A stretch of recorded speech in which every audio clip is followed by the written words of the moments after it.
Bom, gente, este aqui é o exercício que eu falei lá nos últimos vídeos, que é o seguinte, ó, é bem aplicado, tá? Isso tem muita importância em espectroscopia, para química, área química, entender moléculas, tá? Então vai voltar ainda quando a gente falar de partículas idênticas e outras coisas desse curso ainda. Mas é muito importante para aplicações mesmo, tudo bem? E vem da teoria quântica mais básica que tem, né? Momento angular. É o seguinte, ó. Duas partículas de mesma massa m estão ligadas às extremidades de uma haste rígida e sem massa, uma haste sem massa de comprimento A. Então é basicamente isso aqui, ó. Tem uma massa aqui, tem uma haste rígida de comprimento A, outra massa lá do outro lado. O sistema é livre para rotacionar em três dimensões. Então essa baliza aí, né, pode ficar rodando no espaço em torno do centro da haste. Então aqui em torno deste ponto. Esse ponto está fixo no espaço, que diz ali, tá? É a origem aqui. E as duas massas ficam, essa haste fica rodando ali, entende? Em relação a este ponto. Essa distância aqui, né, é A sobre 2. Essa daqui também. Tá? E este sistema é quântico, tá? Um sistema quântico. O que isso representaria na prática? Poderia ser, por exemplo, uma molécula de H2, por exemplo, ou N2, né? Qualquer molécula diatômica com dois átomos iguais entre si, né? Você põe lá um átomo aqui de hidrogênio, outro átomo de hidrogênio aqui, né? Eles criam uma ligação química, formam a molécula de H2, ligação covalente, né? E ela está lá no espaço, né? Ela pode ficar rodando aí em torno da origem, né? Ou em torno do centro da molécula, que é o centro de massa, né? Pode ficar rodando no espaço. Então isso é um grau de liberdade, tem uma energia associada. Ela poderia também ficar vibrando. Isso até caiu na prova na P1, né? Ver lá qual é a constante de mola de uma molécula diatômica. Então é outro possível grau de liberdade. Mas também poderia ficar girando no espaço, qualquer direção, né? Tudo bem? Isso tem energia, né? A energia cinética de vibração, está vibrando, então tem uma energia cinética potencial ali de vibração, e de rotação também. Tudo bem, gente? Então a molécula pode ficar lá rodando no espaço, né? Outras moléculas mais complicadas, por exemplo, ó, vamos pensar aqui na água. Né? Você tem uma molécula de H2O, né? HH e aqui o O. Essa molécula também pode ficar rodando no espaço, né? Em todas as direções. Pode também ficar aqui vibrando, né? As ligações químicas podem ficar aumentando e diminuindo, então os átomos ficam lá vibrando em torno das posições de equilíbrio. Poderia também, né, ficar vibrando assim, abrindo e fechando esse ângulo, né? Abrindo e fechando o ângulo, é o mais um grau de liberdade, energia possível. Poderia ficar torcendo, né? Esta ligação, por exemplo, este HO aqui poderia ficar saindo e entrando no plano, vibrando assim, né? Vários graus de liberdade possíveis. Cada grau de liberdade desses tem uma energia associada. E um experimento de espectroscopia capta estes sinais. Daí você consegue determinar propriedades físicas de moléculas, tá? Qual é a energia associada à sua rotação, à sua vibração, tá? À sua torção, né? Como nesse caso aqui que eu estou falando, a vibração faz assim, tem uma torção na molécula, né? Ou esta vibração angular aqui de abrir e fechar o ângulo, né, que os hidrogênios fazem com o oxigênio. Enfim, tudo isso tem uma expressão para energia de forma quântica, e isso você usa e explica experimentos, explica o que você observa, tá? Tudo faz sentido com a mecânica quântica, gente. Tá? Então vamos voltar aqui, né, que eu estou falando. Vamos voltar para a nossa molécula simplesinha, que é só um H2 ou um N2, tá? Que fica lá rodando no espaço, sem vibrar, tá? Vamos isolar a vibração. Ela poderia estar vibrando também, né? Mas vamos ignorar essa parte de vibração. Ela está só rodando no espaço. Bom, qual é a energia dessa molécula? Vamos pensar, em primeiro lugar, no equivalente clássico. Qual é a energia desta molécula? Bom, vamos calcular primeiro o momento angular, né? Qual é o momento angular dessa coisa aqui? Duas massas presas a uma haste, com o centro da haste fixo, as moléculas girando ali. Bom, vai ser duas vezes o momento angular de cada uma delas, né? Qual é o momento angular de cada uma delas? É a posição vezes o momento. Em módulo, né? 2RP. Qual é o R aqui? Vamos considerar a origem aqui no ponto O. O R é A sobre 2 em módulo, né? Tá? E o momento é massa vezes velocidade.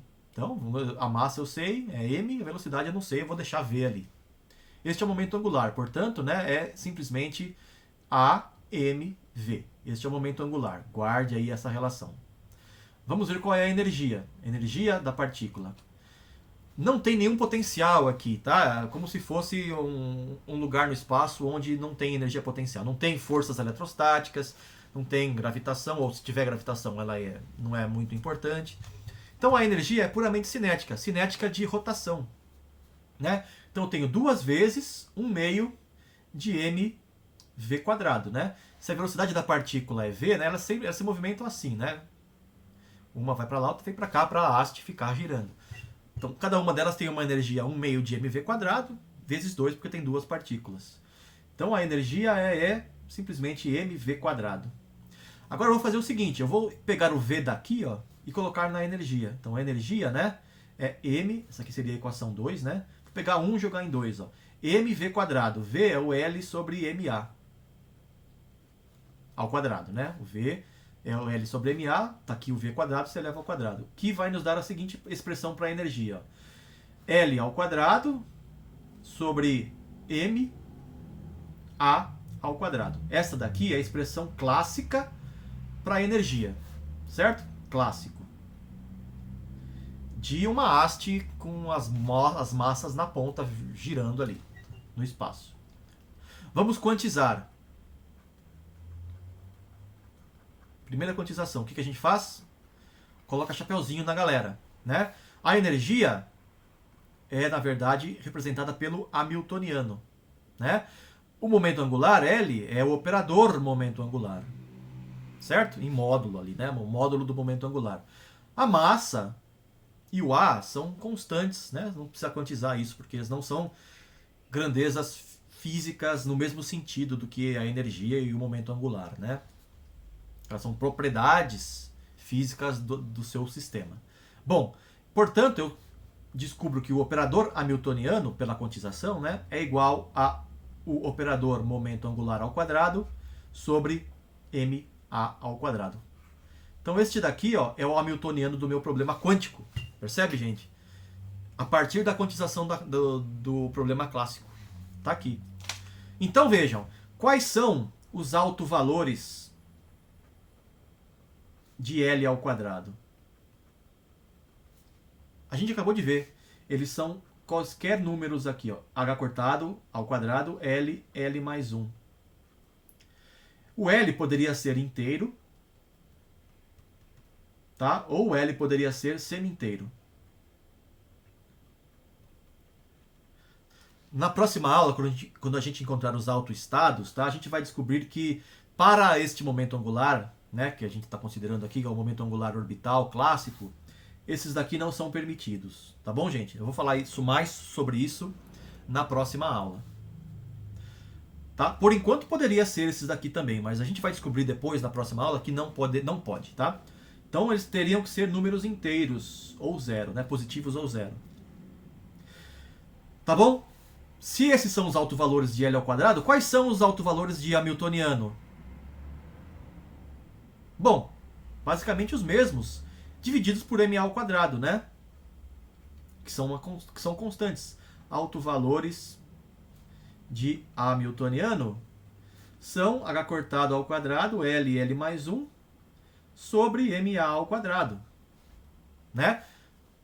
Percebe por quê? Por quê? Porque hamiltoniano e L ao quadrado comutam, né? Já que o hamiltoniano é simplesmente igual ao L ao quadrado vezes uma constante, né? Portanto, eles comutam. Tem as mesmas autofunções, né? Ou seja, hamiltoniano FLM, que é a autofunção do L ao quadrado, tem que ser igual a uma certa a um certo alto valor aqui, E, né? Que pode depender do L e do M, em princípio, FLM. Na verdade, não depende do M, a gente acabou de ver aqui. Tá? Então, o hamiltoniano aplicado ao alto estado dá uma energia, que é o alto valor, FLM. Né? Só que a gente sabe que não depende do M aqui, por causa dessa expressão, né? Deu para entender, gente? Espero que tenha ficado claro, né? Então, a gente descobre que, na verdade, as energias são quaisquer valores EL dados por H cortado ao quadrado sobre MA ao quadrado, L, L mais 1. Essas são as possíveis energias deste meu rotor quântico, né? Esse meu rotor rígido quântico. Tá? Aqui no enunciado eu coloquei J, mas para vocês não identificarem logo de cara o que tinha que fazer, tá? Mas enfim, é a mesma coisa. Se eu escrever J ou L, tanto faz, né? Ficou claro aí, gente, a importância deste problema e do momento angular para problemas de espectroscopia, de fisicoquímica, tá? É muito importante, gente, porque a mecânica quântica já nos explica imediatamente o que está acontecendo com as moléculas lá de algum gás, de algum líquido, tá? Sólidos também, tá? Tudo bem, pessoal? É isso, então. Este era o exercício que eu queria mostrar para vocês. Espero que tenha ficado claro. Qualquer coisa a gente conversa na aula ao vivo, tá? Por esta aula é isso. Na sequência a gente continua e vai finalmente encontrar os autoestados do momento angular. Já sabemos quais serão. Serão os harmônicos esféricos, mas vamos realmente deduzir isso daí, tá, pessoal? Até então, a próxima a gente se encontra na aula ao vivo. Ou nos próximos vídeos aí pelo YouTube. Beleza, gente? Não se esqueçam que este PDF aqui vai estar lá no Google Drive, tá? Link na descrição do vídeo. Tá? Sem mais delongas, gente. Até a próxima. Abraços aí. Valeu. Tchau.